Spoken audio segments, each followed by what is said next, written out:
Good day mga kapers! Ipakita ko naman sa inyo itong Calista pair. Itong Calista pair na minomodel ko ngayon is Calista mid and Calista end. So sa halagang 4 million, meron ka ng ganito kalaking bahay, ganito kalaking bakuran, at syempre, kasama na yan lahat. Meron na siyang fence, meron na siyang steel gate, then ganito po ang kanyang carport. Kasya 2 kotse. Pwede nating, upon turnover talaga meron siya ditong fence. Pero pwede natin siyang ipatanggal. So, itong ang mga deliverables natin is wala tong mga stones, yung mga bato dito. Lupa lang siya. And wala rin yung mga halaman. So guys, dress up unit po to. Meron siyang mga furnitures. Pero upon turnover, explain ko na lang sa inyo, ito yung makukuha nyo upon turnover.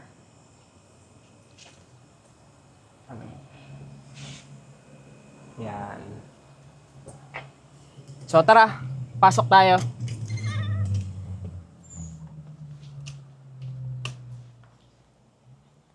Ito yung kanyang napakalawak na living area. Tingnan mo yung ginawa dito sa design ng bahay na to. Meron siyang 2 sopa dito at dito. Tapos yung TV naman nila, nilagay nila dito sa may bandang gitna. Very spacious, napakaganda ng ambience ng bahay na to. Tapos dito meron siyang vanity table. Kung nag-aayos ka ng sarili, nagme-makeup, pwede ka dito mag-ayos. Pwede mo siyang lagyan din dito ng mini stool. Para pag nagme-makeup ka, napaka-komportable ng feeling mo. Then dito naman, hindi mawawala, syempre yung CR. So yung CR natin, ganito siya kalawak. So upon turnover, meron na talaga siyang ceramic tiles na flooring, tapos may pintura na siya, smooth painted white finish. Meron na siyang kasamang shower, faucet, and itong bowl, toilet bowl. Kasama na yan. Even yung kanyang lavatory. Kasama na to. So, pakita ko naman yung back door. Siyempre, yung back door natin is steel material na ginamit sa kanya. Tara, labas tayo. So, ganito kalawak ang kanyang back door. Same as una, pwede natin tong i-extend. Pwede kayo mag-expand ng kitchen. Pwede kayo maglagay dito ito naman pwede nyo siyang gawing mini garden. Pwede ka dito maglagay ng mga paso, kung mahilig ka sa halaman, kung pwede ka maglagay ng bonsai, iba't ibang uri ng bulaklak, pwede nyo dito. So ito yung end unit natin. So pasukin naman natin yung ka-pair niya, yung kapares niya. So dito nila nilagay yung dining area. So napakaganda ng design, napaka-elegante. Meron pa silang bar table dito. So kapag umuwi ka ng Pinas, bibisita yung pamilya mo, pwede kayo dito magsalo-salo. May konting inuman, tapos dito kainan. Then ito yung kanyang kitchen.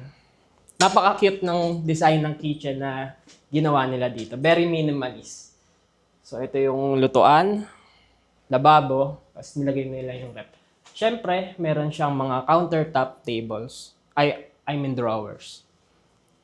CR, meron din dito. So ganito yung mga design. Pwede nyong tingnan yung mga design nila for inspiration. Pwede nyo siyang gayahin. Siyempre, hindi mawawala yung back door. Ito naman, pwede mong gawing laundry area. So, napaka-spacious ng laundry area mo. Pwede ka dito maglagay ng sampayan. Yan. Tapos sa taas, pwede mo rin siyang i-expand. Yung taas na ito.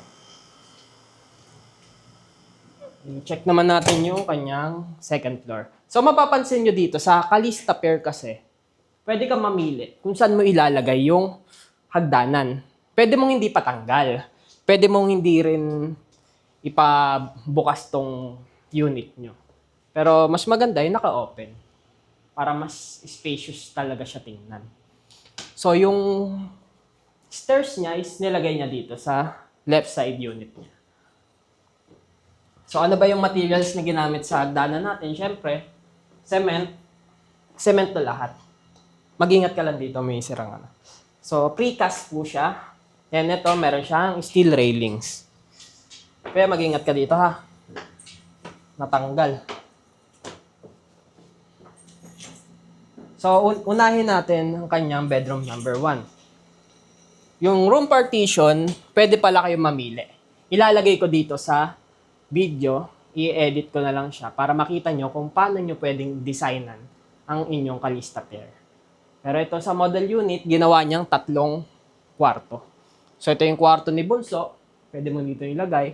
Napaka-spacious ng kisame niya, pwede ka dito maglagay ng double deck. Then yung kanyang window is sliding type yung window niya. Sa harap, syempre.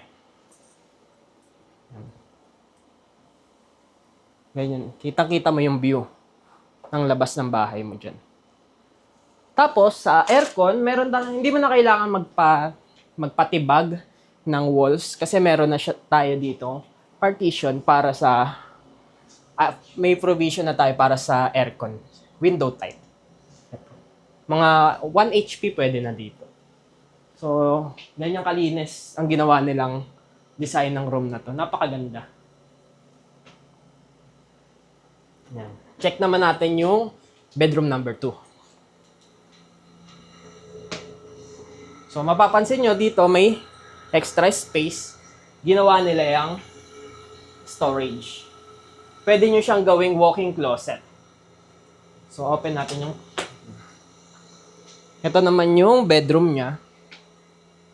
Para sa pangalawang anak nyo. Or pwede nyo siyang gawing kung nag-work from home kayo, pwede mo siyang gawing home office. Ito yung ano. Very spacious yung kanyang design. Tapos, ito pala, yung likod natin, pwede tayo magkaroon ng room expansion. So, dito. Yung iba, ginagawa dyan is, binabaklas lang itong pangilalim na to. Dito nilalagay yung pinto. So, yung pwede mong expansion hanggang dun sa dulo. Hanggang dun sa dulo. Tara. Check naman natin yung master bedroom. So, bago natin check yung master bedroom, tingnan natin yung ginawa nila dito. Nagkaroon siya ng parang veranda. So, ito dapat yung stairs. Dito dapat nakalagay yon. Pero hindi sila nagpalagay ng 2 stairs. Pinag-combine nila yung Calista Pier nila. Kaya naging ganito yung design niya. Napakaganda. So, kunyari, yung mga anak mo, tatawagin mo na para kumain, sigawan mo lang dito sa baba. Ito, may space sila dito. Ginawa nilang reading area. As very napakaliwanag kasi meron siyang bintana dyan. Ito yung very spacious na master bedroom. So, kung mapapansin mo, yung Calista model na to is 2 bedrooms dapat siya. Ginawa niyang 1. Kaya napakalaki ng space dito. Then, dahil Calista and yung kapares niya, marami siyang windows. So, imagine mo kung gigising ka sa ganito kagandang view. Diba? Sulit na sulit yung pinaghirapan mo. Sulit na sulit yung investment na ginawa mo.